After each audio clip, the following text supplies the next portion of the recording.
Hello, you crazy cats and kittens. Welcome to a podcast, Orange. That was an outdated Carol Baskin reference. My name is Jack Siegel. I am the host, and with me is my co-host, Tom Crescenzo. Hello, Tom. How's it going, Jack? I don't have any equally random, outdated references to throw in because I'm up to date on culture, unlike you. Yeah, I'm a little behind the times. I'm not a fucking simpleton, sorry. I'm above that. What I do is high art, and what you do is like McDonald's. You see what I'm saying? Tiger King is high art. Tiger King is Meaning you have to be high to consider it art. Exactly. Like a lot of things.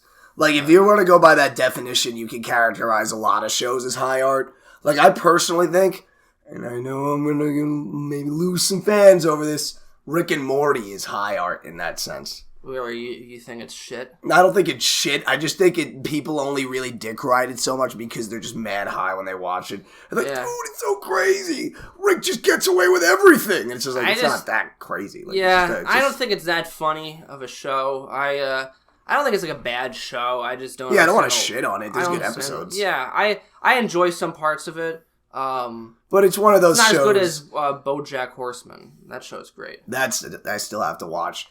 I've been watching that. I feel like you are BoJack Horseman. Well, that's why it's called BoJack Horseman. They named it after you. Well, it's very relatable. I find it there's a lot of scenes of like it really captures depression well. There's a lot of scenes when he's just like walking into a store and he's like, "You fucking loser, you piece of shit, motherfucker." This is proving my point further. Yeah. Are you sure this show isn't called Jack Siegel? Jack Siegel as a horse. It's just like a horse and just walks in like, oh, look at these fucking assholes. Oh, fucking. But you said you don't like Big Mouth. Is that you don't like Big Mouth? I tried Big Mouth. I just can't get into it. It's not terrible, but it's like, it's kind of funny. I just don't fuck with, like, I don't know. Yeah. It's like, you know who I really don't like? I don't really like Nick Kroll, and whenever, like, his sense of humor is very apparent in, like, any content, it kind of rubs me the wrong way. See, because there's good things about the show, like, there's definitely funny scenes, and, like, the characters are pretty interesting, but it's still just, like, not my thing. I don't know. Right. No, I get it. I mean, I used to really like, I like some of Kroll show a lot. Like, they had certain sketches that would always make me laugh, like the Ref Jeff and the Rich Dicks and the Rich Dicks. There's a segment called Rich Dicks where he just plays. It's funny. But I saw him and John Mulaney live. Where they do that old guy play? The Hello Ladies. I saw that with my buddy Lurch. We're pretending to be old people. And honestly, that was one of the funniest fucking shows. It was good. It was. I was howling because I saw that and I was just like, hey, "Come on, you're pretending to be old New York Jews. Like, how many times has that been done by regular New York Jews?" Like, but it's like it's so. It's very like they comment on the fact that there's no point to this a lot. It's very like I don't want to say meta because that's such like an overused word, but it's a lot of it is like that. It's just a lot of it's improvised too, and it was fucking hilarious. It was one of the funniest shows. They had a guest on each episode because they did the show like I don't know like 60 times, and they had a guest on each episode where they interview one. And for us, they had Pete Davidson. And then Jack shot up the theater. I didn't really know who he was. I was like, And then my life was ruined forever after that. Well, like, I heard beforehand, they were like, we got, like, Martin Sheen and Chris Pratt and all these people. Like, wow, who are they going to get? And they're like, this Pete Davidson. I'm like, who the fuck is that? I didn't know who he was at the time. True. I just knew he was on Saturday Night Live. I wish I knew you when you were still in the phase of your life that you would give Pete Davidson a chance. You're probably a different man. Now it's more of a soul. It's like, life fucking sucks and I hate Pete fucking Davidson. I'm sorry, I don't mean to keep ripping on you. That was you that said that last week. No, I do hate Pete Davidson. Yeah. I do think he sucks. I'm talking Pete Davidson, though, was at the show and he was just so high and it was like he was not contributing. And at one point, John Mulaney, they were like, you're high. And John Mulaney's like, you're fucking high on Broadway right now? Like, everybody just started howling with laughter just at the idea of that. Yeah. Like, you're on Broadway right now. And you're just stoned. You're just, like, performing in front of, like, 1,000 people. And, like, you're just ripped. Like, you're just, like, ripped out of your mind. But it was a funny show. I mean, that moment seems like it was great. Oh, yeah, and a lot of the stuff, like, John Mulaney is really funny. And, like, I love John Mulaney. He's hilarious. And, like, a lot of the stuff was them just, like, I don't know. It was a funny show. I think it's on Netflix. I don't know. It was great. I maintained my hatred for Pete Davidson, but it was great. All great. All right.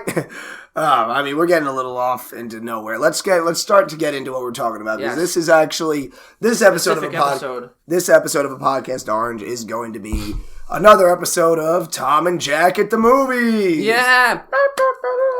We're like Siskel and Ebert, except people are not going to be sad when we get cancer. Yeah, except people are probably... we're like Siskel and Ebert, except when I lose my job, people will laugh at me. Yeah, people won't give a shit. But like, he probably... Thank God, we don't have to hear him talk anymore. Yeah, right. Honestly, they gave, like... I'll say this about, like, Siskel and Ebert. Like, their show was probably cool, but... I do not agree with some of their reviews, like, at all. Like, Roger Ebert's my favorite reviewer, though. Yeah, but I don't agree with it. Like, he gave like, Clockwork Orange a shit review. It's like, dude, what the fuck? Like, it's a brilliant movie. He gives most of Kubrick. He's pretty dismissive of Kubrick. Well, 2001 is, like, one of his top 10 favorite movies. That movie he gave clout. I'll give him that. He's an interesting guy. I like a lot of his reviews because they are... I think what's different... He's a good reviewer, for sure. Like, I can see why everyone says he's, like, the best, you know? Well, I always love him because he's, like... He has, like, a real love for film, and this was before film critics. Everything became political, and he never shoved his political opinions into a movie. Nowadays, when I read a review for a movie, they often seem like they're trying to sound... Like, they're not judging a movie based on its merits. They're judging it based on how woke it was. I agree. And sometimes in the other direction. Like, I saw a very conservative review of The Joker that just argued that the whole movie is like a swan song for Generation X. And I read the article, and honestly, I just Google it. I don't know who wrote it anymore. But it was an interesting point, but it's like... What about the movie? Like, was it good, or like, was it cool? Like, was it suspenseful? Did you like it? Like, I mean, I want to hear how critics, you know, see a film in the world around them, but I also just want to hear if they thought the film was good and like how it was, you know, I don't want to quick go see it, don't see it, but still, like, I would like film analysis that wasn't so explicitly politicized all the time. Oh yeah, his politics would oftentimes be out of the picture, and he would say sometimes, he's like, I don't even agree with this movie's politics, but it was a well-made movie, and I thought it was good. And that's the thing about cinema, is that you don't, or any form of art, is that you don't have to agree with it to like it. I listen to Rage Against the Machine, and I'm not one of these idiots who didn't know their views. Like, there was a whole thing where, like, all these conservative kids on Facebook, like, I think we touched on it in an episode where the kids were like, what, They're Democrats? Yeah. Since when? It's like, since always. But, like, I listen to their songs, and I'll read their lyrics, and I'll just be like, all right, I don't know if I agree with that, but I don't care. Like, it's good music. I don't have to agree with it. And I'll still sing it. Like, and plus, like, you know, it's not necessarily, like, inflammatory, but either way, people are so spoiled where they expect everything to...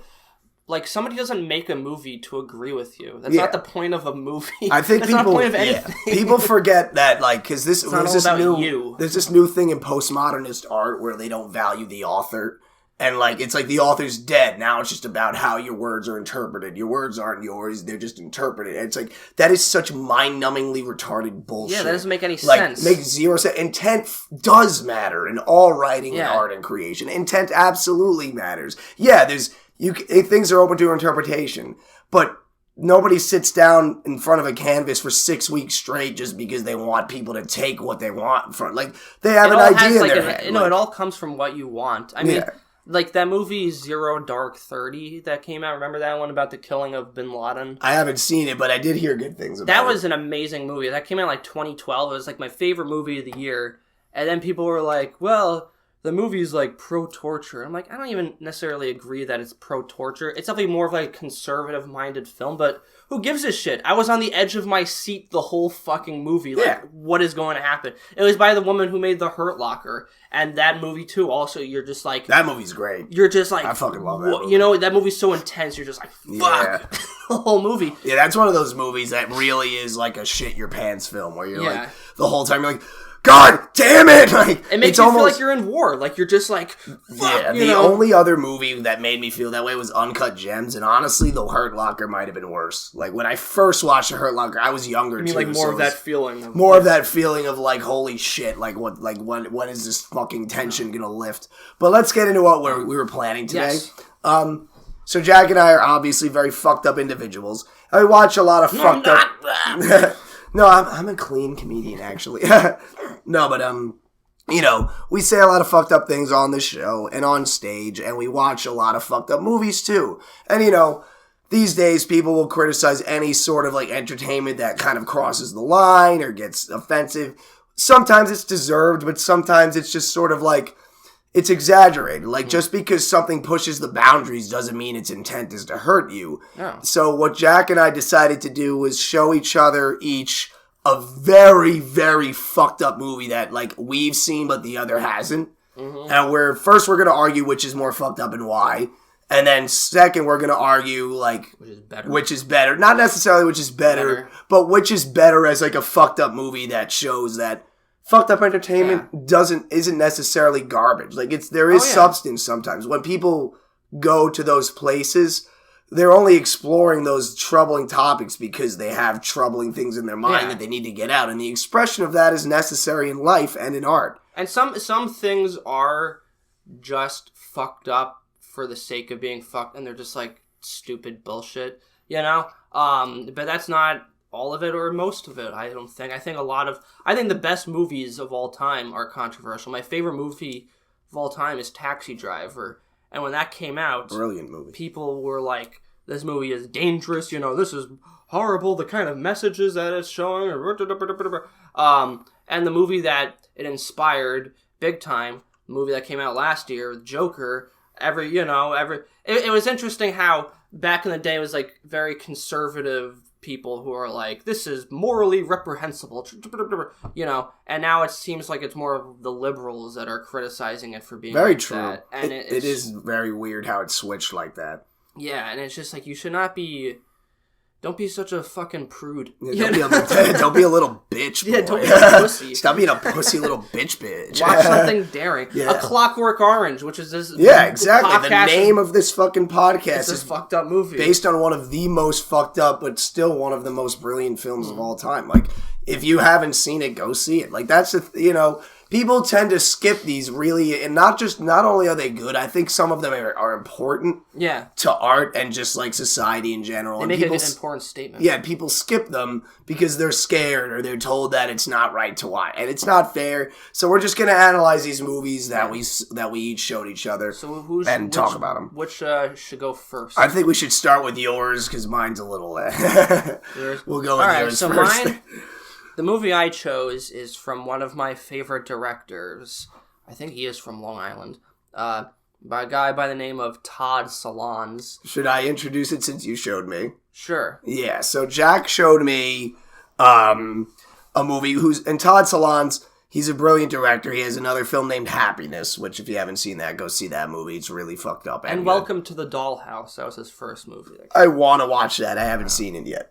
But, Jack showed me a film called Dark Horse, and basically what it's about is essentially it's this guy who, like, what Jack put it well, it's like if Step Brothers was way more realistic and uncomfortable.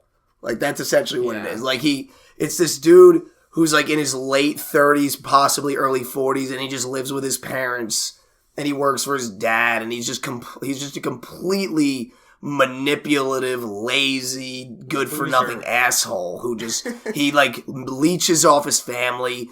He's completely clueless. Like, he leeches off everyone he knows. And when people try to tell him what he needs to do, like, to help himself out, he rejects it. Mm-hmm. And the whole movie just sort of follows, like, his pathologies and goes into just how he really sees himself in his life and, like, how truly like fucked up the situation that he has essentially purposefully put himself in is. And it's here's the thing, like I didn't necessarily think it was that fucked up. Like you told me it was really fucked up, and I watched it and I was like, this is depressing. I'm like, I definitely feel like I should kill myself. But you always feel like that. Well, yeah, that's me normal. But I didn't get the fucked up vibe. And you know, it was a great film. I think it's well acted, it's well shot, it's well written. And I think honestly there are certain touching moments of the story, especially particularly at the end, that did hit home for me, but the fucked up, I did not think it was that fucked up at all. Like, okay. You know, why would you say it's so fucked up in detail?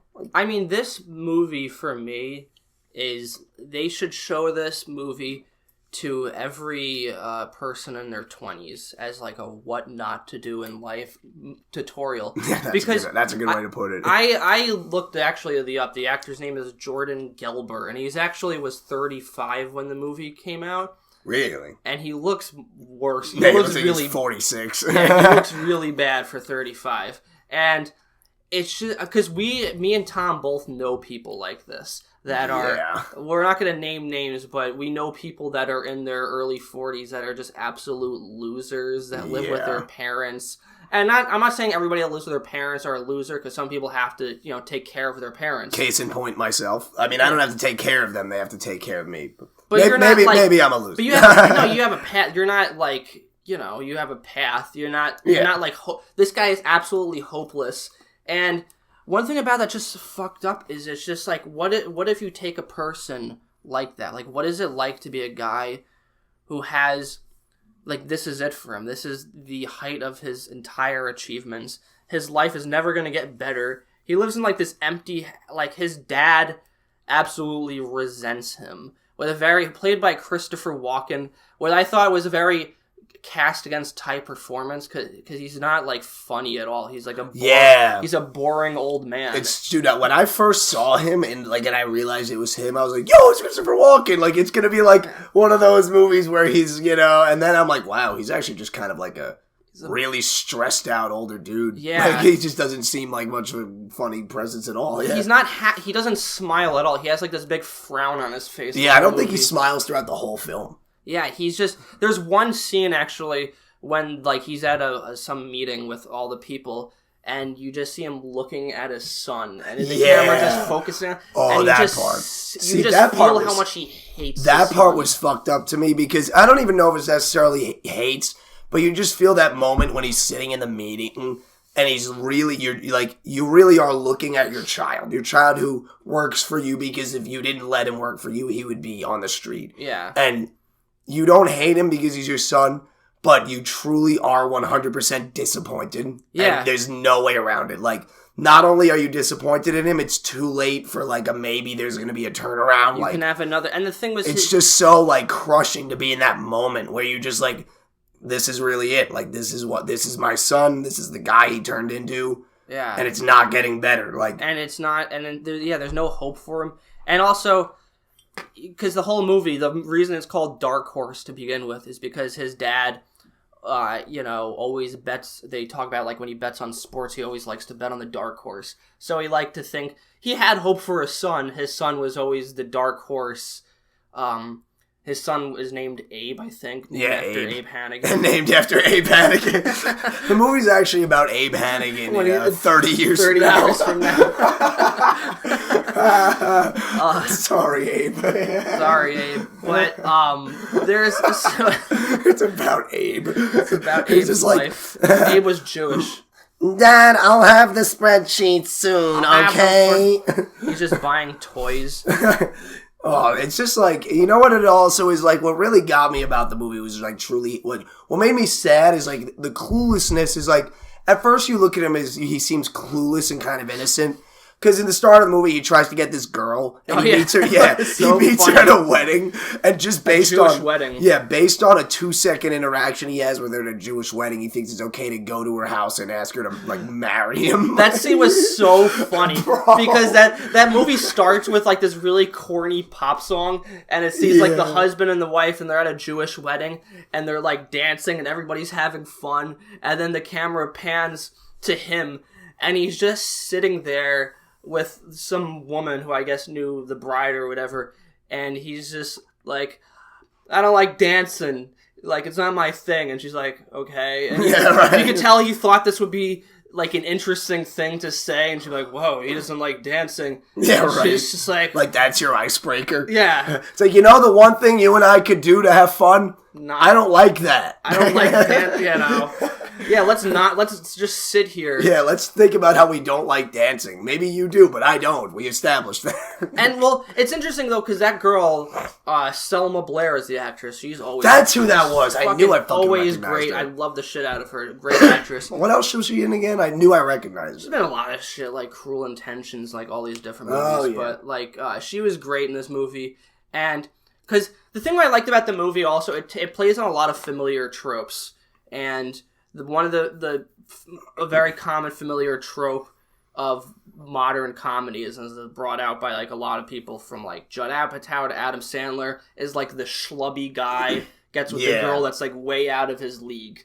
And so this director was like playing on that trope with this guy with a twist. Which I'm not gonna give it away. Yeah, let's not spoil everything. Like, here's the thing. I should have said this before. Spoiler alert. Like, we're gonna spoil some of the movies. But we're not going to get spoiled. The twist is nice because he's basically showing the only, like, I'm not going to say exactly, but the only way in which this guy he's saying the only way in which this guy would ever wind up with a girl like that is if this is the reason. Like, it's one of those things where that makes sense. Where, like, when you see that, like, because there's a scene where she actually is genuinely like, hey, come over, and he's like, and like, You, the audience, and even he's in the car, you can see it in his face. He's like, oh shit. Like, like he's actually surprised, and we're surprised. And you think, like, wow, like, this girl actually likes him. Okay, I guess I didn't expect that. And then you get to the next scene, you're like, and then you're like, that makes sense. That's why. Now I see. Now I get it. Yeah. And there's even a scene, like, when she goes over to his house, and she looks at his brother, who's, like, this successful, younger, better-looking guy, who was played by... the guy, I forget his name, but the guy from The Hangover.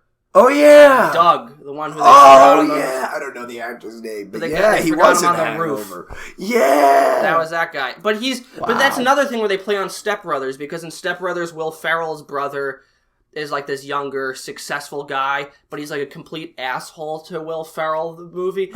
But in this movie, he's like younger, better looking, successful, but he's like completely nice to his brother. Actually, I think he might be older. He might just be better looking and more successful in general. Maybe I didn't get that. It's funnier, though, if he is older, but it even looks that much better than him. Like, I kind of like to think that it's his older brother, and he was just like a star, like, and he just looks great, and he looks 10 years younger than him, like.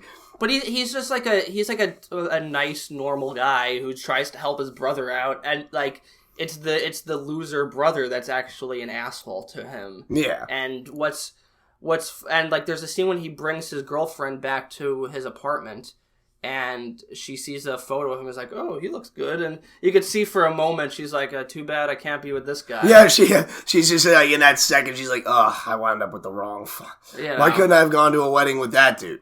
Yeah, exactly. Like, why can't I? But there's just like a lot of like I love there's like a lot of subtle moments, like when he goes to her house and he's just there with his parent, and her parents like, this guy's here, and her dad's like, so what do you do? Yeah, I love that part. Like, he says, like, I work for my dad, and I love the scene where he's like, you work for your dad? He's like, yeah, but he interviewed a lot of people. Yeah, it's like, it's not nepotism. It's not nepotism or anything. What really is brilliant about it is that I do actually see it as a warning sign. Like, that's what I took away from this movie, is that this movie is a glaring warning sign for anybody, realistically anyone in me and Jack's age group. Yeah. Like, just like, watch your decisions, because it can so easily turn into this. And like, don't be aimless forever. And people forget, like, being a it's weirdly okay to be sort of a lazy bum when you're young, because you just look young, and you don't, when you get older and you look ugly, it's just not, it's so much worse. Oh, yeah. You know what I mean? When you don't look pretty, it's like, dude, like, come on. You gotta get it together. Even if you look good, it's still bad.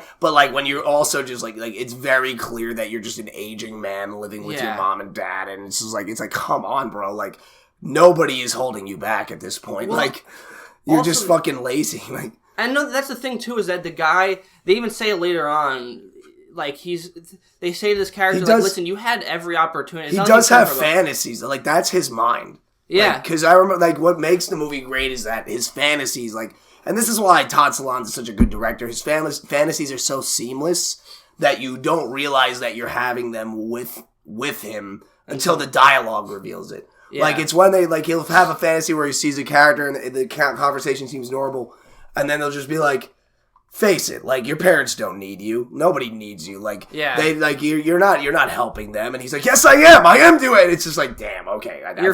For a second, I thought that was really happening. His fantasies are a subconscious taking over. Yeah. And because he knows, like, that's the point. Is deep down, he really knows exactly what he has to do. Like, he's not stricken in any way. No, he's just not acknowledging it. He's not, and that's the other thing I like, which made him more realistic, is that he's not, like, poor. He comes from a well-off household, and they even say that, like, listen, you had every chance to succeed. Like, you were given a lot of chances. You were just lazy. You didn't try at anything, and you just, like, went through life aimlessly. Yeah. And, like, I know people like that. They're, like, in their 40s, and they're like, yo, you want to just get, like, high and drunk all day? I'm like, dude, don't you have, like, a life to live? Yeah, it's just, like, not with you. Like, yeah. I want to get drunk and high with someone my age so it feels cool still. I don't want to get it with somebody who's going to make me feel sad about it. It just makes me feel like this is not how I should be spending my time. Yeah, right? Like, why would I get high with someone who makes me want to quit weed? Like, I'm smoking with this 40-year-old. He's like, bro, this bud is so fire. I'm like, I need to change my life. Like, you are... And I've met people like that, which is, like, it's like Scrooge looking at his future, and you're like, no, I don't want to wind up like that, you know? Yeah. And it's just such a sad existence. But he's not at all a likable character, too. I mean, there's the only thing to me that's redeeming about him is just kind of like, the one thing we all understand about the adult world is that, yeah, it is fucking stressful. Like, it can feel like everybody is out to get you. Yeah. Like, you think of when you're like, you know, when you're really having a bad day and work was just fucking shit and your friends are being assholes and, like, your mom, you come home and, like, if you live with your parents, your mom's like, ah, and you're like, ah, and it's like, and you do just kind of sit there and you're like, why me? Like, why does it fucking have to be me? But the point is you have to grow out of that because the truth is, nobody's out to get you. Everyone just wants you to do the best you can and be happy. Like, and also I think modern comedies, a lot of modern comedy, I think this really comes from like the Seth Rogen school of comedy. I'm not knocking Seth Rogen because I think he's really funny, but they make like the lovable man-child popular again with movies like Knocked Up, where it's like guys that are just like slackers and they're stoners and they're just like lovable goofballs, and this is like what it really is. Yeah. And it's just like, it's not fun. Like Seth Rogen's like, yeah, we're in our 40s and we smoke, it's cool. And Todd Solondz is like, this is what that really looks like. He doesn't even smoke. He's not like a pothead. That's the thing that's even crazier about it, is it's not even he's a junkie. And I'm kind of glad that they didn't make him a junkie, because that makes his laziness so much more inexcusable. The fact that he's not even a drug addict. Yeah. It's like, bro, like, if you were a fiend, I would still think you're an idiot, but you kind of feel bad. Like, if someone's a heroin addict and they're 35 and they have to live with their mom and dad, you're kind of like, well, they got addicted to heroin for a while there. Like but, disease. Yeah. But, like, if you're just, like, 35 and you're still buying $150 action figures, like... Yeah, he doesn't pretend to be, like, a teenager. He pretends to be, like, a 10-year-old. That's what's in... Because... And he's also just, like, like, other people in the movie are nice to him. He has that one cousin who's like, hey, you want to, like, go see, like, Tron Legacy? And then he's like, no. And which is like, this is the one guy is, like, trying to be your friend. Yeah, like, somebody wanted to hang out with you. Like there's no reason why anyone realistically would want to hang out with you. And you're just blown. And then the very next scene, it's him in the movie theater by himself. Yeah. Doing that same thing. It's just like, come on. Like, that's the thing. Like, when you watch these movies, and, like, a movie like this really does show a mirror. Maybe what's fucked up about it is that it probably is, like, literally a mirror to some of its viewers. Mm-hmm. Like, I'm sure people watch it, and they're just like, fuck. Like, you know what I mean? Like, it makes them feel uncomfortable, because it's like, it's just like, this is not okay. Yeah, it's one of those movies that if you really are directly in that guy's shoes, it'll put you in your fucking place. Like, yeah. And it ends roughly. Like, and it ends like, yeah, no, it ends almost, the message is almost fucked up. Like, the only way this guy could ever get any happiness kills him in a way, and it's like, I don't want to spoil the ending, but let's just say it's not happy. It's a rough ride. And, it reminds me of, like, that movie, The King of Staten Island? Like, that movie, when I watched it, I was like, fuck, this is making me feel uncomfortable. Yeah. It's, like, similar. See, that movie's a mirror to us. That movie is a direct, because it's I'm about scared to watch that movie. It's about a guy in his mid-20s who's, like, a slacker pothead who just, like, fucks around a lot. And that's, like... And then who just lives with his parents, and you see that, and you're like, oh, Jesus, this isn't fun. This is just like, this makes me feel shitty about my own life choices. This not only is this not fun, this is me. Like, yeah, this is just our life. I mean, I've had moments in my life, too, and that's why I'm scared to watch that movie, because it's like, I know it's going to be like that. Yeah. Like, I think of... I definitely don't plan on watching that again. I think of some of my worst moments with weed, where I'm like, I'm literally out of weed, and, like, I'm like a fiend, nobody's answering, and I'm starting to freak out, and, like, I start scraping my bowl, and I'm just in my basement, like, and it's 3 a.m. Yeah. I have, like, work at 8, and I'm like, what is wrong with me? Like, why am I like this? What happened to me that did this to me? Like, you're smoking the resin. And you're literally scraping your bowl for resin. Like, you're just, like, it's black tar, and you're like, this will get me high. This will get me high. It's pathetic. It's absolutely fucking pathetic. Yeah. And, like, you try to grow out of it, and, I still have problems with weed, but I try to not let myself get to that point anymore. Also, I work more than I did in that period. So see, that would be a good idea, to make a movie that doesn't, because I have nothing against those movies that are like the pot comedies like Pineapple Express, which are funny and stuff. But they make weed. There should be a movie that's like an honest depiction of like just the low times of being a pothead. And it just makes it look sad. There is one comic that gets it pretty well. I don't know if you ever read this. It's like one of these like sort of like funny comics that go on like, Reddit and stuff and go viral. It's called Meg, Mog, and Owl. I forgot who wrote it, but it's a great comic. If you're into like funny comics, look it up. But it's basically just about these like characters. It's just like an owl, a witch, and her cat named Mog, and like the witch's name is Meg. And they're just basically just these 3 stoners that live with a gravity bong and just constantly there, and the water's like brown, and they're just doing all these drugs and sitting and like. Yeah, it's funny but like the more you read it, you're like, damn, like this is dark. It doesn't look glamorous. Like after a while, you're like, this is really like what weed is. Like it's not like, bro, roll a blunt. It's like dumping the bong water and smelling dead leaves. Like there's like a scene where they dump it. They're like, it smells like dead leaves, just like fall again. Like it's so funny. Like that sounds funny. I mean, it's such a good. Sorry. I'm sorry. It's just a good example of but getting back to the movie, like that, things like that, and this film, I think are necessary to watch, even if they make people uncomfortable, because people should learn. Sometimes you have to be honest, and your friends aren't always going to tell you. Your friends will be like, "No, you're fine. You're doing good," because they just don't want to be dicks, and they may not know how bad you actually have it. Like, yeah, no, there are some people that are just, but there comes a point where like you're at a crossroads. Like, this happened to me last year. I was, like, working at Buffalo Grill at a counter, like, delivering food. And, somebody was, like, working with me, and he was, like, in high school. And I had that moment, I'm like, dude, what am I fucking doing? Because you're just, like, I'm in my mid-20s. I'm working with 17-year-olds. Yeah. Like, this is pathetic. Dude, I have that feeling at work a lot, because a lot of the new people are, like, 20. They're, like, in college. They're like, yeah, I'm in school. Like, I'm going back to class soon. And I'm just like, could someone shoot me in the face? Yeah. Like, what the fuck? Like, it's so fucked up. Like, and then you have, at a certain point, it's like, you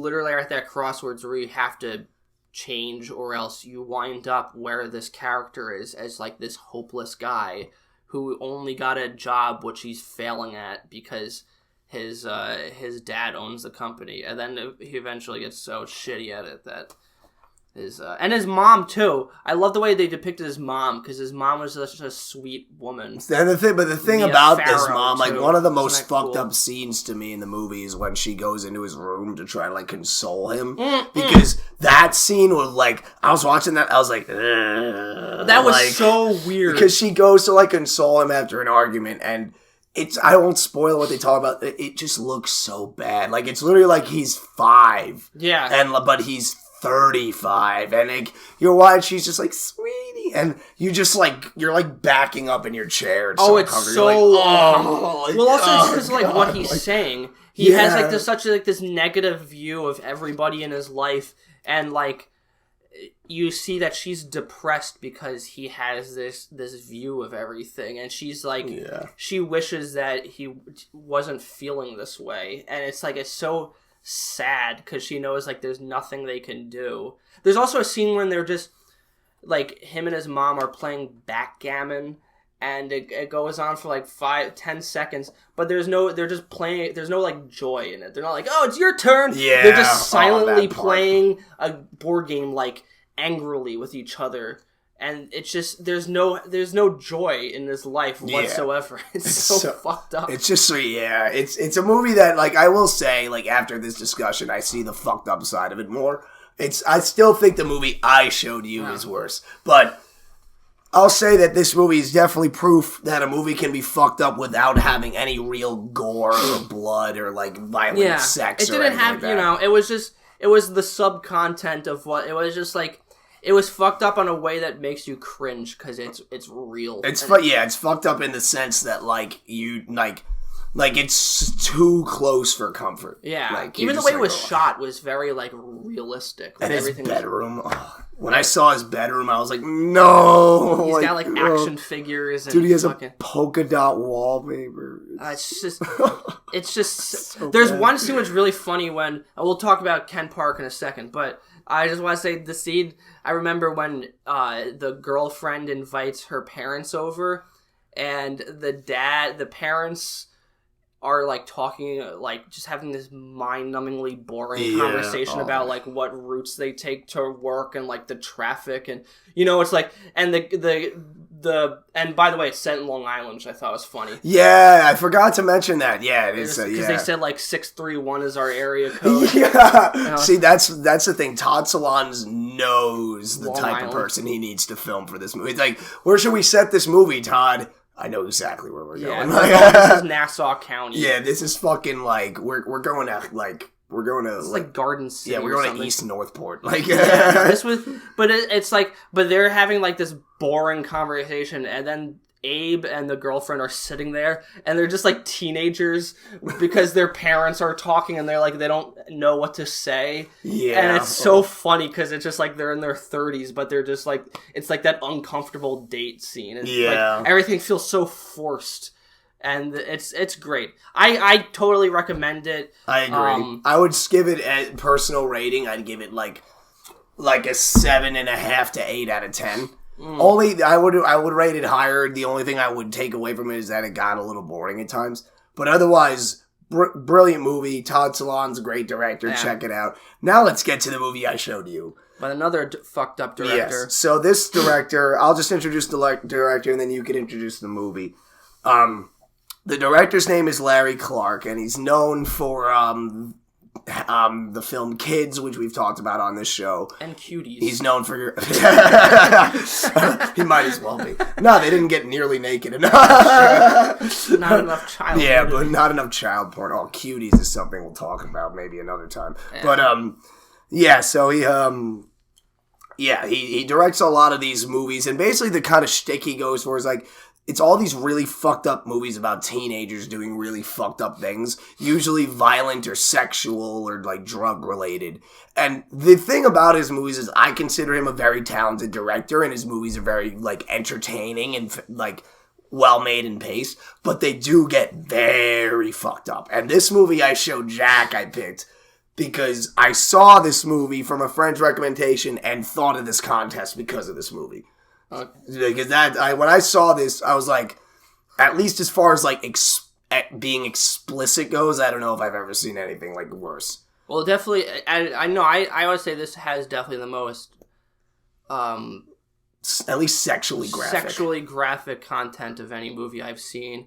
It was also written by Harmony Korine, who wrote Kids. And, a bunch of other movies like Spring Breakers and The Beach Bum and stuff Gummo. Like that. Gummo, which I haven't seen. Gummo is you should watch Gummo. I think you'd like it. But let's put it again.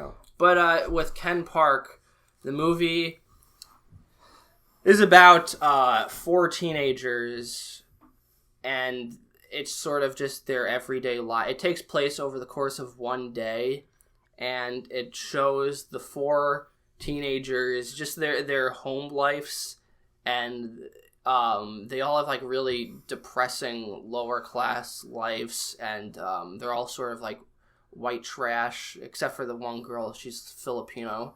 And she had it the worst. Well, that's the thing that's interesting I found about her life, is because you see her and her dad at first, and it seems at first like her dad is a nice guy, and you think like, okay, this seems like the stable family. Like this seems, I was like, this is like going to be the balance where it's like this is the family that's like the actual stable one. No, and then it just gets really creepy, and it just sort of goes back and forth between each one of the families.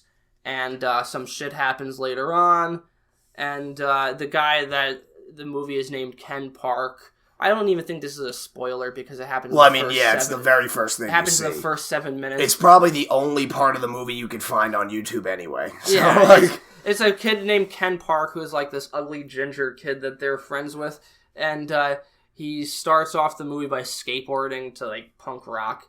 Of course, because it's like kids, you know. Yeah, and it's like 2002, and it was like, yeah, skateboards, punk rock, and pop punk, and baggy pants. Yeah. Oh yeah, no, it's very early 2000s. So 2000s, like the way these kids dress, you're just like, oh, I can't believe kids wore that shit. Oh yeah, and just looking at it, it gives you like a sense of nostalgia, but like in a way where you're like, oh wait, this is like the tackier version of the early 2000s, and so the kid, you just see him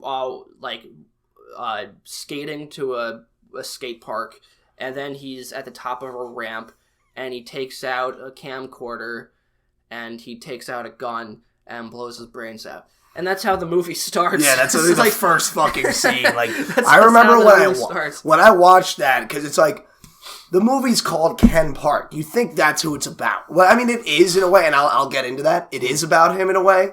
But, like, you think that's the main character. And you see him skate to this park. He takes out a camera. You're like, oh, we're going to see a trick. And then he takes out a gun. You're like, oh okay. And then he just fucking shoots himself in the head. You're like, damn! Yeah. And it's just he's like the backdrop for the movie, I thought. Well, I'll get into why I think it's really about him. But either way, yes, Ken Park, it's an insane movie, and like I think what the reason I chose it is because as far as sexual explicitity goes, it truly pushes the envelope farther than anything I've ever seen, other than like some fucked up like actual paintings. You know what I mean? Like, or porn. Like, it's literally just like in terms of American films. Yeah, because I know like in Europe they're much more like. It never even saw an American release, and it's banned in Australia.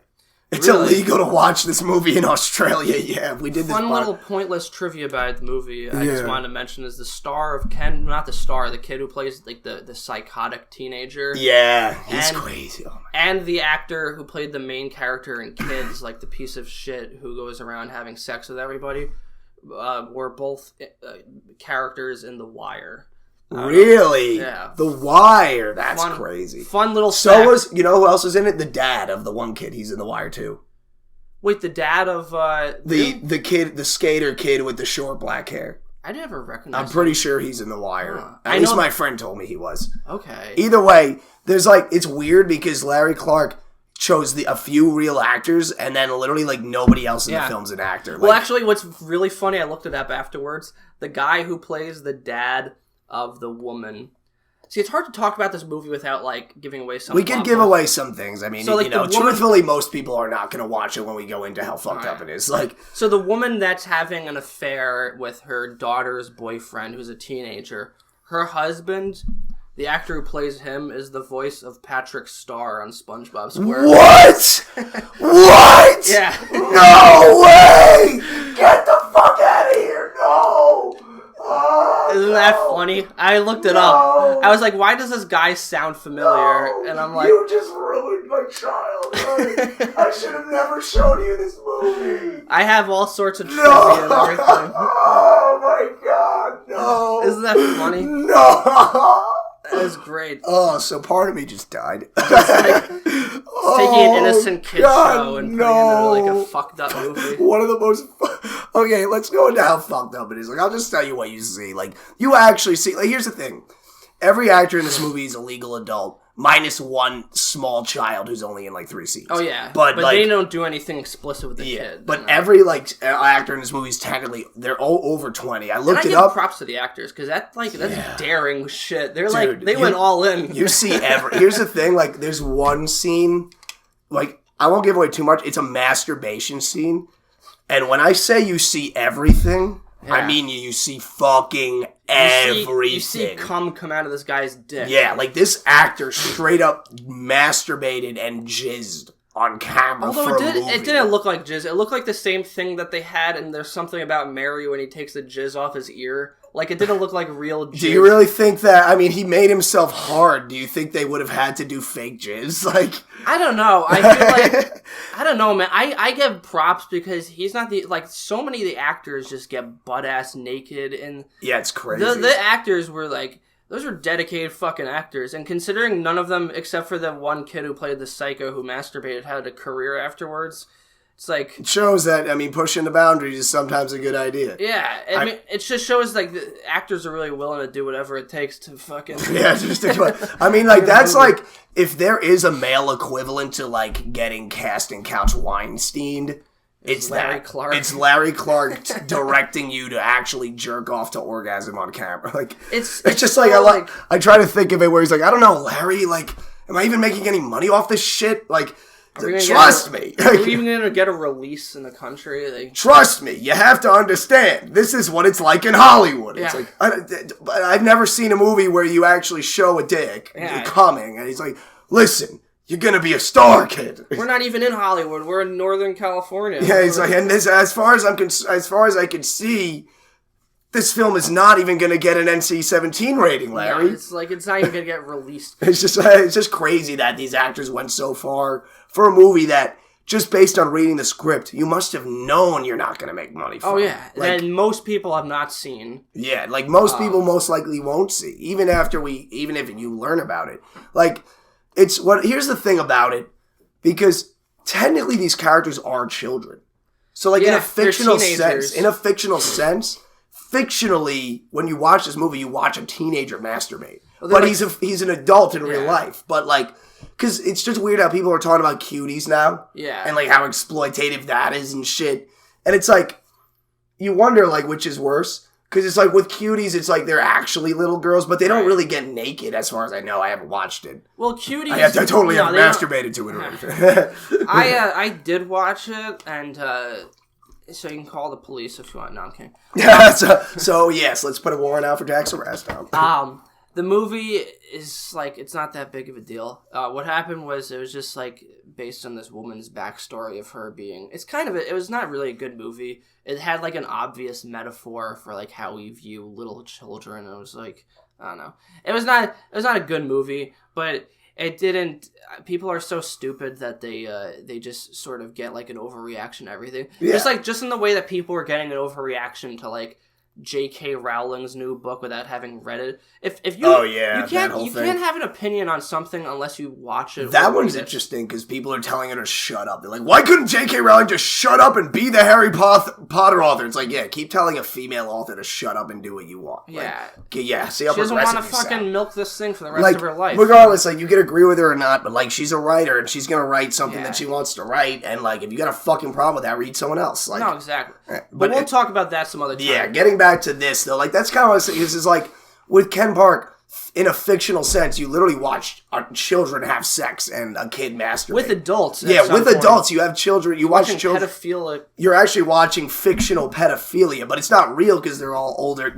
I swear they're all older than 18. Promise! No! And we just both don't take me out. It's like, wait, what is that? The SWAT team just bursts into this podcast and arrests us. Like, we might get some more viewers. Yeah, right. They seize my computer for evidence. It just goes on, like, Craigslist one day for, like, thousands of dollars. It's like we get famous, but the cost of that is that we're in jail. We're in jail for the rest of our life. Like, people just like Joe Exotic. People are recognizing us in prison. They're like, "Hey, aren't you guys podcast stars?" Like, yeah, that was the whole thing. Okay, just please don't rape me. We could do a podcast from prison. I mean, you probably could. Like, I've seen YouTube videos from prison. Like, I've seen rappers who try to make it from prison. Like, and today we have we have Killer Bubba with us. Killer Bubba Skyping from Rikers Island. How you doing, Killer? I just raped some guy. So that's what he said. He's like, yo, what's up, man? I just raped some dude. He's like, oh, okay, coming on hard, Killer. Let's back it up a little bit. Like, we don't need that. But, like, okay, so with Ken Park, the thing that was weird was that there was a pedophilic relationship between the kid and the mom. At first, when I saw that, I thought that was the character's actual mom. Because he refers to her as mommy when he walks into... it's so weird. Because he walks in, and it's like sort of... I thought it was a little on the nose. He walks into this person's house, and this little girl is like watching like MTV or something, and they're showing butts and asses. Well, yeah, that I was like, why is...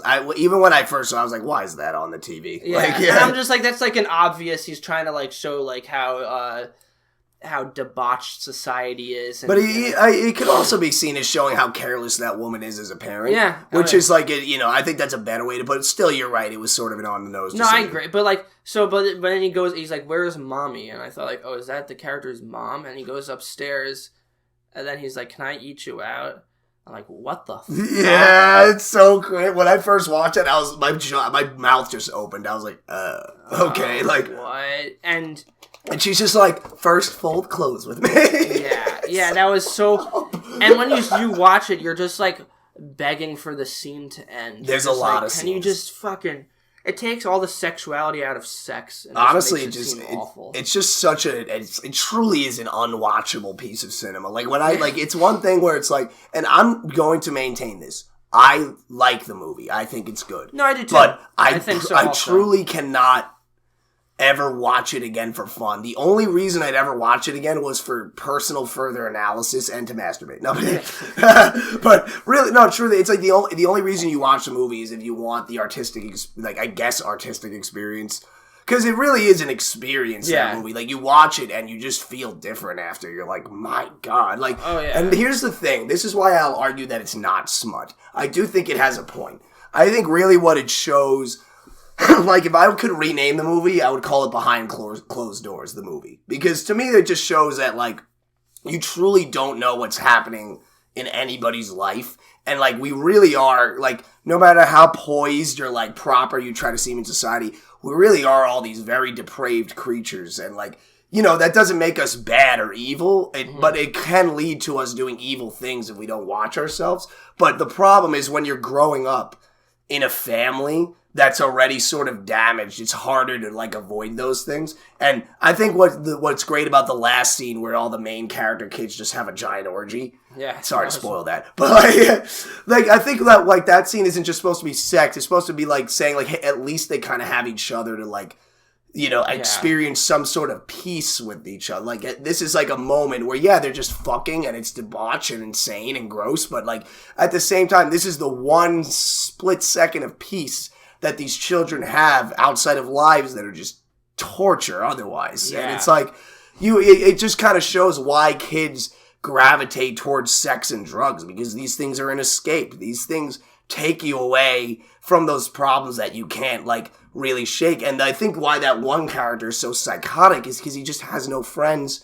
And, like, his parents just dumped him on his grandma and grandpa for whatever reason, and they're not parents to him. He sleeps in a fucking car bed.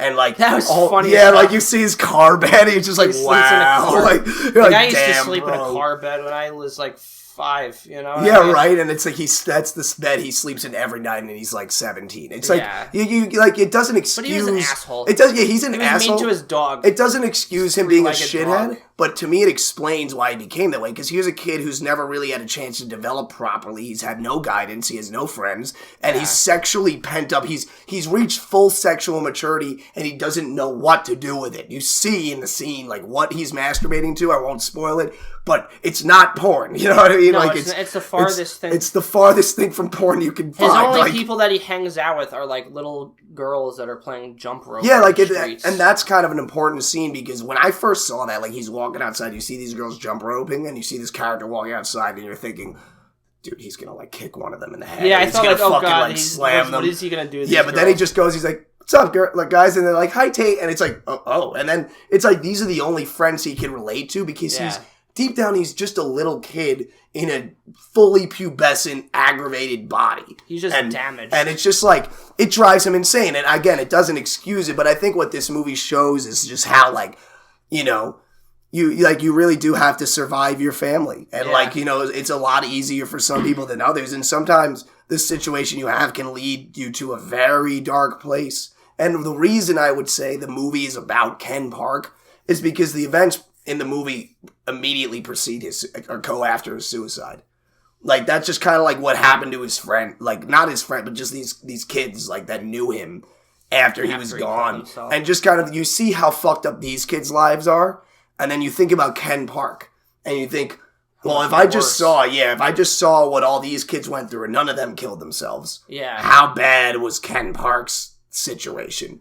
And it's just like, it touches me in a sense because I think it's really trying to say, like, to children, like you're understood, like, somebody knows that you go through this stuff. Like, you're not alone in your insane world, like. And that's why I actually love the movie, but I'll never watch it again. It's fucking unwatchable. I thought it was good. It wasn't, to me, as good as Kids, or as Kids is better. I'll say Kids is better. Or as good as Bully, which I love that. Still need to watch that movie. I love that movie. That movie's as depressing as Dark. That movie's like more depressing in a way. It's not like as sexually explicit. That movie just makes you feel shitty after you watch it because it's also like real and uncomfortable. But with Ken Park. No, I like that it shows just, like, real bad families. And one of the most fucked up, because you're right, like, with drugs and sex as an escape, the kid who has the abusive father and the pregnant mom, the one scene of happiness is him hanging out in his friend's garage, smoking weed. Yeah. And it's just like, that's what he gets to leave all his shitty times behind and gets to, like, get high with his friends. Right, yeah. And he's not doing that because he's, like, a degenerate. That's, like, his only joy of the day. Like, his other thing he loves to do is he loves to skate. And so his dad just arbitrarily breaks his skateboard because he's a piece of shit. Yeah. And then he's just like... He's like, that's all I had. That was my main enjoyment. Yeah. And he's like not a bad kid. He's like trying to relate to his dad, and his dad's just an asshole to him the whole time. I think what really made me like feel for that kid is because like he looked kind of like what I looked like growing up. I wasn't that skinny, but I had the same sort of hair and kind of thing going with like a style. Did you have the southern accent too? Yes, I had. No, I didn't. I did have a dad who tried to suck my own dick. No, okay. But yeah, no, it's just kind of like, because you see yourself in a kid, like everyone's dad is a dick, and like, you know, yeah, obviously, you know, I love my father, like, he was a great father, but, you know, there's those moments where it's like your father doesn't, like, understand what you're into, and when your father is, like, an abusive alcoholic, like, they literally can just take away everything you love based on just, like, hey, you look like a faggot! Like, literally, like, you could be playing a video game, it's, like, your favorite game in the world, you're this close to beating it, and then your drunk dad just comes downstairs and smashes it with a bat. He's like, those games are for fags! You're a fag! Like, and it just breaks my heart. Like, I know people went through that, and it's like, god damn, that sucks. Oh, like, yeah, no, people, it makes you really appreciate your own parent. Like, my parents parents are great, your parents are great. And, like, you know, we all complain, like, because our parents can be an asshole, but it's, like, comparatively, like, we had it pretty fucking good. Yeah, when you watch Ken Park, you wanna hug your mom and dad. Yeah, after just, like, you guys are... No, it did. It was just, like, you get a greater appreciation for your own parents. Especially, I knew... Like, after I saw the movie, I went up to my mom and dad, I'm like, I just want you to know you guys are great. They're like, why do you say that? I'm like, don't ask. I actually predicted that Dad would be gay or like try to suck his... Me too. Because he kept saying like, "What are you fat?" To even his own friend, he was like making gay jokes and stuff. Plus, there's that one scene where he's talking to his wife. He's like, "Why couldn't I get a kid that looked like me? He looks like you." Yeah. And, like, even in that scene, I was like, oh, like, I think I see where this might be going. I saw it, like, as soon as he gets in the house, I'm like, I know where this is going. Yeah, and I think it's predictable in a good way, though. I'm not, like, not I don't think it was, like, necessarily supposed... Like, I was surprised when he actually tried to, like... I don't want to give away too much. It's pretty... I sort of gave it away real quick before, but it's fucked up. And here's the thing. I personally think Ken Park is more fucked up than Dark Horse, because to me, Dark Horse doesn't make me feel bad for anybody. Dark Horse, if anything, I feel bad for his parents because they're kind of getting taken advantage of, but it just kind of makes me watch a movie that I look at and I say, okay, I gotta never be like that. But Ken Park, like, I feel for those kids. It's like they're real kids, and I feel for them. You know what I mean? There's no way to escape that. Yeah, for them. Exactly. Like, you think about these children and, like, the fact that there's real kids with lives like this, and it's like, you know, like, with Dark Horse, yes, there's real men with lives like that. But with those guys, you're kind of just like, well, fuck that dude. Like, he's a fucking shithead. But then when you watch Ken Park, it's like, you see, like, it really is, like, that's why I say it should be called Behind Closed Doors, the movie. Because it's like, it's just like, okay, you want to see what it's like, really? Like, to be one of these kids? Like, here you go. And even have fun. shows, like, the, in front of, like, the kid's life with that one Filipino girl and her white dad. At first, it's like, oh, everything's nice. And she has her boyfriend over, and the dad's, like, kind of embarrassing, you know? But he's, like, a typical dad. And you just like, all right, you know, that's kind of nice.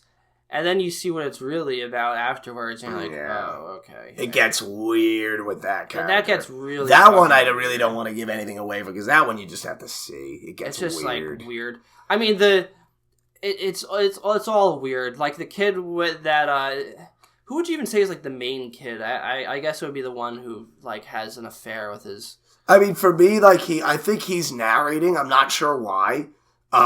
But for me, the kid I connected with the most was the kid with the dark hair. But, like, I don't know. It's like, I would say the movie's about Ken Park. Like, that's what I'm saying. Like, my argument is that, and that's why I actually consider it a really smart piece of cinema, because it's like, even with a character who's been dead the whole film, like, I still see how the movie's about him. I can still see why you named it after him, because you're just like, you know, when you see that, like, if you were in high school and you just saw a kid shoot himself, like, 40 yards from you, like, at a skate park, you're like, Jesus Christ, like, he must be insane, like, he must have been on drugs, on acid, but, like, really, like, when you see the rest of the movie and you see what those other kids went through, like I said, you just think, like, damn, like, Ken Park might have had a good reason, like. This is what led up to that. And, like, yeah, they do give a reason. But the reason is, like, you know, that's not, like, the full reason. Yeah. Like, that's probably the reason that triggered the decision, but it wasn't, There's like, the whole thing. There's probably a lot of other shit going on. Yeah. Because he just looks, like, miserable. Yeah. Everywhere he is. Yeah, I mean, I think that, for me, I personally just find Dark Horse more fucked up, because it just created this, like, it just made me feel, like, really depressed afterwards. There's been a few movies I watched, that, like, where you just, like, Jesus Christ. And it's just, like, it's not like, there's movies that made me cry, and then there's movies that make you feel just, like, empty and kind of miserable, and make you feel like this is, like, a real life. And, and it makes you feel bad for the parents, and, I mean, they're both fucked up, you know. I think you're right. I'll give you that, where it's like, with Ken Park, I can at least kind of watch it and say, like, this was in some sense made out of a sort of affection. Like, because I personally don't think, like, people have called Larry Clark a pedophile for making this movie. Like, people will say, like, yo, you just want to pretend to watch kids fuck. That's all it is. Because just, a very sort of, like, simplistic view. Yeah, people are just idiots. Like, like, here's the thing, like, watch some foreign movies. There's equally fucking explicit shit that's not made by America. And then also just, like, go to the Vatican and look at the wall for a minute. Like, there's crazy ass shit on the walls in the Vatican. So in America, we're very stuck up about sex, where everybody's so fucking weird. Whereas you go to, I wish I could live in Europe where it's okay to fuck children. But you're right. So yeah, like, Americans are very stuck about seeing hung sex. up on shit like that. Like, the way I see it is, if you read of violence. Yeah, like, right. You could watch a movie like Deadpool, and it's like it made like $1 bajillion, and it was a good movie, but it's just like, the amount of violence, like, you watch people getting their heads chopped off, and it's not to show, like, oh, this is disturbing, it's meant to be, like, comedic. Like, it's almost cool. Like, you're like, wow, he ripped that guy's head off! That guy, like, decapitated him, and then he shoved a sword up his like, taint, and it's, like, it's meant to be funny. That's why in Deadpool they play those, like, it's, like, the ironic songs that they play during, like, the violent scenes. But they're not going to do that with, like, sex. It's a very weird culture that we live in. I think the thing that sucks about the Deadpool movies, as much as I like them, what sucks about it is just kind of, Deadpool was originally supposed to be a satire of, like, sort of just these, like, just overly violent comic book characters, and just, like, it's just, the comedy is sort of just how, like, satirically glorified the violence is, where it's just, like, it's ridiculous. But then when you watch the movies, it's like, this is almost, like, truly just exploitative of like just violence being funny and fun. Oh yeah, and I like it, but I'm just saying, too. like, if you're okay with seeing Deadpool slice a dude in half, like, and you're like, oh no, vaginas, it's like, what's wrong with you? Like, that's natural. Sex is like, most people don't commit violence on a daily basis. Yeah, like most people don't get their organs ripped out of their chests every day, but like that's rated R. But... Well, that's what people also say like about Game of Thrones. One of my favorite shows is like that show has just as much violence as has sex, but you have people so much more commenting on the amount of sex. Yeah, right. People are like, I saw a penis. It's like, that's we have penises. Like, what do you expect? It's like you also saw a 7-person mutilation. Like, you didn't really care about that. Like, it's so bizarre that way, and it's like. Yeah, no, it's the end. Well, that's what makes a movie NC-17 is the amount of sex that they have, not like the amount. Yeah, of it's violence. not violence. You can literally show people being dumped in a meat grinder and you'd still get an R rating. But the second you show an actual vagina, like it's just like, like oh my God. I don't understand the fear. Like, if anything, that's closer to our actual nature. Like you said, like. I mean... Sex is just real. Yeah, and like, the way with Ken Park, it's like, yeah, nobody wants to watch kids fucking, even fictionally. Mm-hmm. But like, I think of it as like, if people read it as a book, I'm sure it wouldn't be as outrageous. Like, I think of you ever read Kite Runner? No. Kite Runner's an insanely... It's a great book. Anybody listening to this should read it, including you, but it's fucked up. And it actually has a scene where it's like... I won't give it away too much, but it's a rape scene, and it's a fully involved, descriptive, like everything is described, disgusting, horrifying rape scene. Yeah. But it's a book, and people read it and they're like, this is a brilliant piece of literature. But if you made it a movie, people would probably call it smut. It's like, why is it that you can't, like, you can read it and imagine it, and then it's not fucked up, but, like, if you see it, it's fucked up? Like, what's the difference? Like, if you're imagining it, doesn't that make it more fucked up? Like, why is it okay when it's on paper, but not when it's on the screen? You know what I mean? Like, well, also, it's like the, remember when the girl with the dragon tattoo came out? There is the Swedish version, and then there's the American version. I went to see the American version with my friends in theaters, and... You know, there's a rape scene in that movie, and I guess in the book too, which is like really fucked. I mean, it's kind of redundant to call a rape scene fucked it's up. Like, you know, it was a little uncomfortable, I have to say. Yeah. For a rape scene, it was bad. I gotta say, of all the rape scenes I've seen, that was the worst. This one didn't give me This one was actually bad. It didn't give me a raging erection. Yeah, this one was... But it's like... This one wasn't on X video. But people are like, oh my... They kept criticizing, like, we didn't need to see that. I'm like... Well, you should watch the Swedish version because it's much worse. I can only imagine. It's just like, but I mean, I feel like I prefer Kids because I feel like Kids just had Kids more is a better say. movie. Kids is a was better more movie. of like a cynical film. I think Kids is more like a wake-up call to America. Like, this is what your children do when you're not looking. And Ken Park is more like... This is what I have sympathy for the kids in question. Yeah, these are showing the shitty parents as opposed to the shitty kids. Because the thing about Kids is, like, it's a great movie, and I love the commentary, but it does make teenagers look absolutely evil. Oh, and yeah. They do evil, like, horrible things. Yeah, and what I like about Ken Park, and Larry Clark has even said this in interviews, is that it's supposed to sort of be an add-on to Kids. It's not like a sequel, but it's like the next chapter where you see, like, this is how kids become this way. This is what turns kids into that. Like, this is what your kids are doing when they're out on the street with their buddies, and this is what makes them feel like they need to get into all that fucked up shit. Well, because in the movie Kids, there are really, like, very few adults in the whole movie. None of the parents are shown. And you do see one mom, but she's like, there's no way she could be a mom. Yeah. You see the main kid's mom, and like, but she's literally just like, the apartment's a mess. There's no dad around. She's like smoking a cig, and it's just like, well, clearly she's not paying attention to anything that's happening. I mean, you know, but it's just like, Kids is, makes you really uncomfortable, because like, even the scene when they're, like in the subway, like talking about sex, and they're just talking about like the girls, and just like they're just talking about them like they're objects. Yeah, and it's showing, and there's like a darker twist.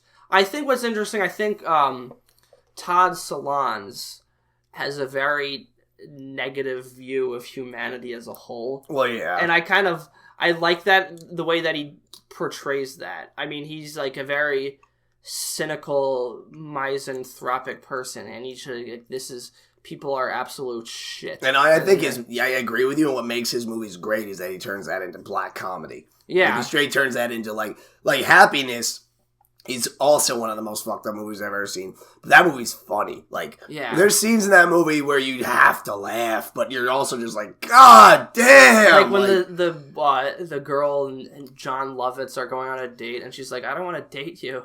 And he's like, why? He's like, I don't know, you just... just like, there's no reason. Yeah, it's just like... like just kind of shrug. Like, you're just like there's just nothing about you that's appealing whatsoever. And he's just like, oh, and it's just so sad, but it's like kind of funny, and it's just like, he's really like I respect. That scene is amazing. His acting is so good in that part. Like, yeah, the way his face, like John Lovitz doesn't get enough credit for how good of an actor he is. He's so good at acting with his face. Mm-hmm. Like in that scene when it first opens. Like, you could see it in his face, like, he knows what's about to happen. He knows she's about to say that, like, it's over. But he has a gift prepared, and he's just, like, you could see he's, like, about to explode, but he just can't, like... He can't take it anymore. It's just it's so good. That movie, honestly, like, it makes you feel sympathy for a pedophile in a way. And I know this I don't know if it makes you feel sympathy, but it actually makes you, like... It makes you, like, be like, Jesus, you know? With the pedophile, it's, like, character, it's, like, how do you live? And I know we've sort of beat this subject in the ground, but I just feel like that movie, that was what made me think of, was that the movie is called Happiness, but everybody's miserable. And also their thing that brings them all happiness is really fucked up and disturbing. Yeah, like the one thing that finally brings because it sort of follows different like members of the same family throughout, and the one thing that brings them all together at the end, finally, when you actually see them in the room together and they have like a toast, is like the most fucked up possible thing it could have been. Like, and it's just like, but you're right. Like in those pedophile scenes when he's like.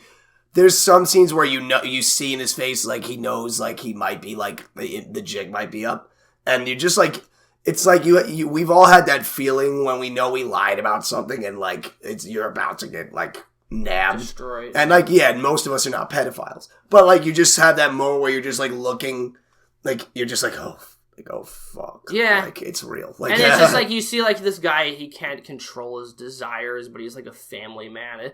It makes you sad. That's another sad movie. It's sad, and Philip Seymour Hoffman just plays such a creepy guy. He's so good. So disgusting. I missed the shit out of that guy, but he plays such like a rest in peace, a creepy guy who is like he likes to have like phone sex with random strangers. Yeah, he calls people in the phone book and jerks off while talking to them. Like that's oh god. He made another movie a few years ago, Todd Solondz, called Wiener Dog, which I have not seen. I heard about it. Yeah, I want to check it out. It like follows a wiener dog. Yeah, through all these like interesting, all these like different owners. Because there's stuff like that. Like there's a book I read. That I forgot what it's called, but it's the same. It follows a dog, and like he starts off with this loving family, and then he gets kidnapped by this abusive owner who makes him a sled dog against his will, and then he gets transferred to a better owner who's also like a sledder, but then that guy dies, and he winds up in the woods, and then he runs with a pack of wolves, and he basically just turned into like a feral animal with wolves. Like it's crazy. Like, but okay. So I feel like it could be done well. The whole thing about following the dog makes any story seem somewhat childish. Well, it's so I wonder how it could be. I think what it is, it's the most. All the owners are like terrible owners, and like it sounds. I've read a review of it, and I'm like, well, that's definitely a Todd Solondz movie. You're like, this sounds exactly like. You're like, I was thinking maybe he was venturing into comedy. Oh no, this is definitely going to be like that. Yeah. So, what is the next movie? That when we do this again, whenever we do this again, what should be the next one that we recommend? I don't know, because today we were doing fucked up movies. I think we should try to, I'm down to do this shtick for a while, like we show each other a movie of a genre or of a, like, denomination and just sort of talk about them and how they relate and how they represent it. I'm down. So, what do you think? Well, what genre would you be interested in exploring? Actual child pornography? Well, I have a lot to choose from now. Yeah, right. He's like, well, let me get my hard drive up.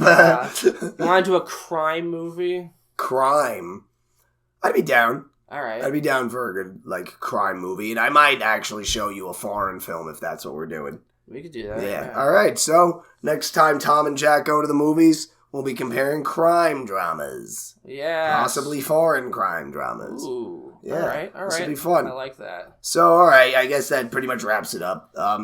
Dark Horse and Ken Park, both good movies. Definitely recommend it. I mean, if you have the stomach for either one, go for it. Particularly Ken Park. Like, I'm saying this to all of you. Like, you may think you have the stomach for it. You might want to vomit after watching the movie. You might. I've watched a lot of horrifying movies. Like, that's the only movie that ever made me cover like the screen with my hands. Like, I literally was like, oh, like I'm just like, oh, like you can't like. It's weird though because it's like in porn, it's like there's a dude's dick, but then when you see it in a movie, it's like the implication is where you're like, when penis in a movie, and even in porn, there's like fucked up porn where it's like, like fucking your stepsister or some shit, and it's just true. A lot of times I think that's just the title. Yeah. Like that some asshole uploaded it with it. Because then I watched the movie, I'm like, there's not really a plot to this. They don't seem to be characters at all. Yeah, I don't like porn when there's like too much of a plot because I hate it. The actors, they can't act. It's like comical sometimes watching people try to act in porn. Plus, it's just not hot. Like, just fuck. Like, all I want to do is imagine myself fucking the girl. That's all. Like, I don't need to see about like your problems and shit. Yeah. But on that note, I think we can conclude this. Yeah. Next week we'll go back to. I don't know. Some other bullshit. Maybe we'll have a guest. We'll see. Maybe. But thank you all for listening. Podcast Orange out. Have a good night, everyone. Penis.